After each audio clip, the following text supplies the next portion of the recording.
as it makes its way here to Windsor, lots of them reaching out for that final moment. And it is incredibly visible and quite a sight, I think, as it comes through the streets.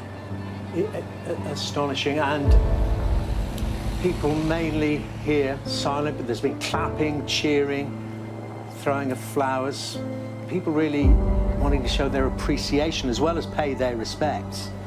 I think so, and I think there is such an acknowledgement that many different people will be feeling many different things today, but I think everyone will acknowledge this sense of change and this sense that this is an absolute moment of history, and whatever the reason people are there in the crowds or watching from home, they know they are watching. There's a clutch of flowers, and just to, if people do know the location, and just to update them on the timings, that is the cortege, the procession, moving along the Great West Road to the west of London, clearly as it is in the name. It will then move onto the Great Southwest Road. It will skirt ultimately Heathrow Airport through Staines and then here to Windsor, whereas Laura's telling us it will stop at Albert Road and the procession will take place from Shore Farm Gate down the long walk to the gates of Windsor Castle, where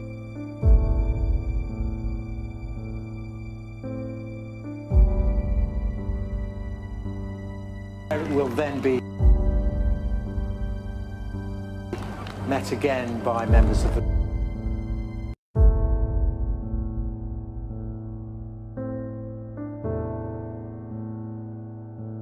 royal family, who will process down through the quadrangle to the west steps of St George's Chapel, and that service of committal. I want to get the perspective now of the author and historian Sir Anthony Seldon, who's been with us, of course, for much of our coverage over the last 10 days. And Sir Anthony, before we talk about the history of the chapel, what about the history of right now? Put it into perspective for us.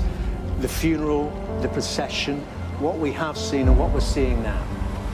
Well, we're seeing the Queen coming back to this extraordinary, picturesque castle, a castle put up almost 1,000 years ago at a bend in the River Thames. Why? To protect London. Here she is coming back where so many other monarchs have been buried, all since George III, apart from Queen Victoria, who's buried nearby. So this was the castle that protected London, protected the kingdom, and she is going to be buried here, and she will still be protecting London and the kingdom.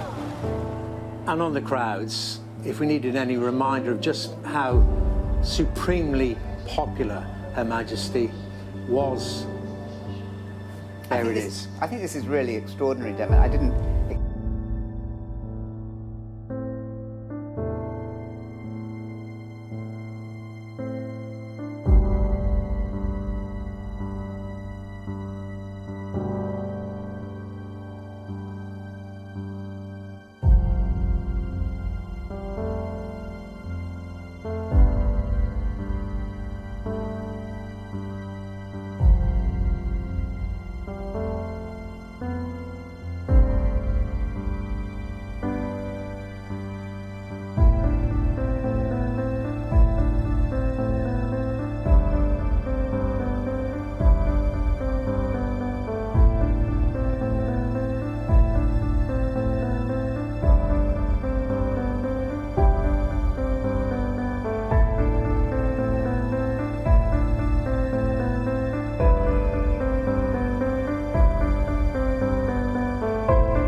expect to see so many on this route. One of the reasons why it was preferred, I understand, to have a procession by car rather than by train was it allowed access. That was a bit of a gamble, perhaps, because maybe not enough people would come out. They'd come to London, certainly, to Windsor, certainly, but in that long journey in between, that is saying a great deal about her hold